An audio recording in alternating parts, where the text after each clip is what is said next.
कंचना, बिहार का अभी खेला होना बाकी है क्या? मांझी आ रहे हैं पार्टी में या नहीं? शामिल हो रहे हैं आपके महागठबंधन में? पूजा जी, हमने कभी पढ़ा था महाभारत में कि षड्यंत्रकारी और विभाजनकारी राजनीति हर पल पल मामा शकुनी किया करता था। और आज हम देख रहे हैं डेमोक्रेसी में, भारतीय राजनीति में आजादी के बाद सबसे ज्यादा षड्यंत्र की राजनीति कोई कर रहा है तो प्रधानमंत्री नरेंद्र मोदी जी कर रहे हैं। और उनके सारे स्थानीय नेता बस यही कर रहे हैं, धन्यवाद मोदी जी, धन्यवाद मोदी जी, धन्यवाद मोदी जी। इसी में पूरा सरकार चल रहा है।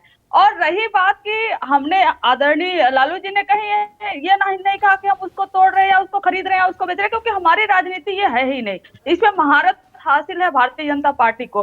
तेजस्वी जी ने इस पे कुछ नहीं कहा, उन्होंने कहा नीतीश जी हमारे आदरणीय थे और आदरणीय रहेंगे। हम काम की राजनीति करते हैं, जनता के हित में राजनीति करते हैं और वही जनता ही हमें चुनी थी, वही जनता यही तो समझ नहीं आ रहा ना। नीतीश तो इतना तीखा बोल जाते हैं, लेकिन आप सभी, मैं महागठबंधन के हर दल की बात कर रही हूं, सभी इतना सॉफ्ट रुख नीतीश के प्रति अपनाए हुए हैं। आखिर वजह क्या है?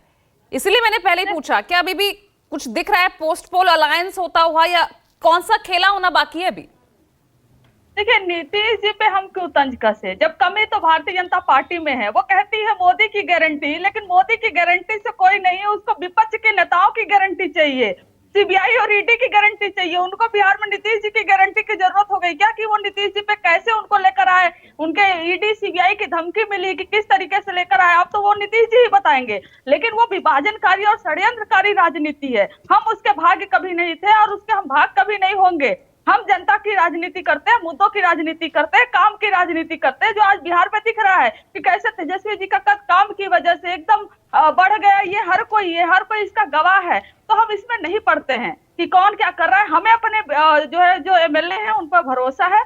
हमारे एमएलए जो हो विचार से जीतते हैं, उनके पास विचार होता है, वो इधर उधर लुढ़क नहीं जाते हैं। संकट जरूर है जदयू के विधायकों के प्रति, क्योंकि उन्होंने तो जनता में जाकर कह दिया था कि हम सामाजिक न्याय की पार्टियां एक साथ आ गए हैं। अब वो जाकर अपने जनता के बीच में, अपने एरिया में, अपने विधानसभा इलाके, लेकिन गुणा भाग की राजनीति तो अभी भी राजनीति कर ही रही है ना। मांझी को अपने पाले में लेने के लिए उन्होंने खुद साफ कहा कि किस तरह से सीएम पद को ऑफर उन्हें आपकी तरफ से किया गया। अभी भी लगातार जुटे हुए हैं कि मांझी आपके पाले में आ जाए। जेडीयू के भी कुछ विधायक के संपर्क में हैं। नहीं, देखिए, मांझी जी ने किसी का नाम नहीं लिया। हाँ, अखिलेश सिंह को हमने जरूर सुना, कांग्रेस के नेता को। ये आदरणीय लालू जी ने नहीं कहा, ये तेजस्वी जी ने नहीं कहा। हाँ, जरूर कहा खेला होगा, लेकिन खेला कैसे होगा ये बाद में ये पता चलेगा। कुछ बातें जो पर्दे के पीछे होती है वो जनता करेगी कि वो खुद जदयू के नेता करेंगे। को मांझी जी क्या चाहते हैं वो मांझी जी जाने। परिमल जी, अभी संकट टला नहीं है क्या? फ्लोर टेस्ट से पहले 12 फरवरी से पहले क्या होने वाला है? क्या अभी भी कुछ इधर उधर हो सकता है क्या?